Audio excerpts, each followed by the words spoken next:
ये बात उन दिनों की है जब मैं 9वीं कक्षा में पढ़ता था। तब मेरी उम्र 14 साल थी। कुछ समय में अपनी फैमिली के साथ रहता था। मेरी फैमिली में मम्मी, पापा और मेरी छोटी बहन भी थी।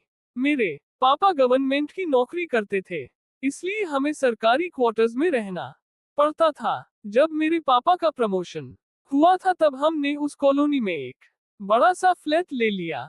उसके बाद हम नए फ्लैट में शिफ्ट हो गए। मैं बहुत ही खुश था क्योंकि मैं सोच रहा था कि मैं अपना एक अलग से कमरा लूंगा।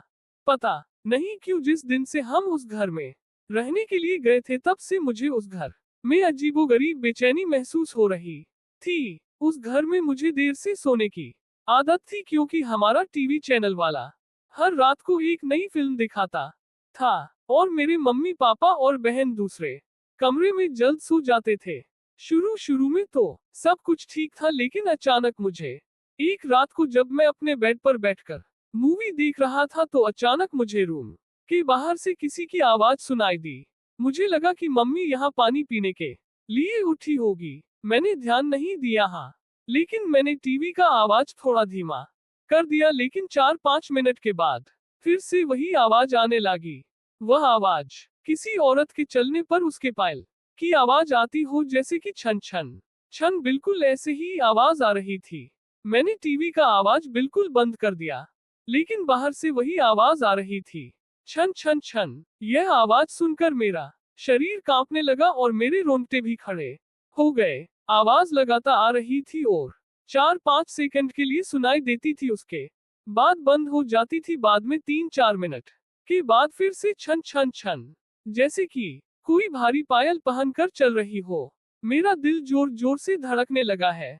ऐसा लग रहा था कि अभी मेरा हृदय छाती में से बाहर निकालकर मुंह में आ जाएगा। पता ही नहीं चल रहा था कि मैं क्या करूं। मैंने सोचा कि मैं अपने मम्मी पापा को भी उठाकर उनसे सारी बातें बता दूं। बाद में मैंने हिम्मत करके दरवाजा खोला तो अचानक वही आवाज सुनाई दी, छन छन छन। उस समय वही आवाज बिल्कुल मेरे सामने से आ रही थी। ऐसा लग रहा था कि कोई नई परिणीत स्त्री चलकर मेरे पास आ रही हो, लेकिन सिर्फ आवाज ही आ रही थी। सामने कोई भी नहीं दिख रहा था और आवाज भी बिल्कुल स्पष्ट सुनाई दे रही थी, छन छन छन। मैंने मम्मी पापा को जगा दिया और सारी सच्चाई उनको बता दी। मेरे पापा इस बात को मानने के लिए बिल्कुल तैयार नहीं थी। वैसे भी वह सब पूरी तरह नींद में थे।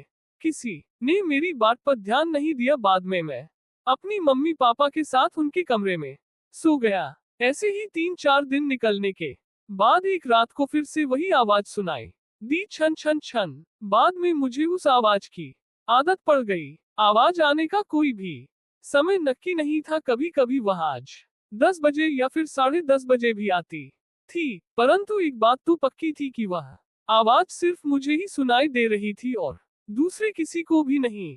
कभी कभी मैं वह आवाज मुझे बहुत ही डर जाता था, लेकिन हमारी कमी कभी भी कुछ भी खराब नहीं होना था। 8-9 महीने बाद हमें एक नया फ्लैट मिल गया और हम वहां पर शिफ्ट हो गए। उसी फ्लैट में हमारी जगह पर जो नए लोग रहने के लिए आए थे वह हमारे जान पहचान के लोग थे। उनका बेटा मेरा बहुत अच्छा दोस्त था और उनका फैमिली काफी बड़ा था। एक दिन वह अंकल हमारे घर पर आए और हमसे पूछा कि क्या आपको कभी कभी कोई आवाज सुनाई दे रही थी। बस यही बात सुनकर मुझे पूरा यकीन हो गया था कि वह कोई मेरा वहम नहीं था।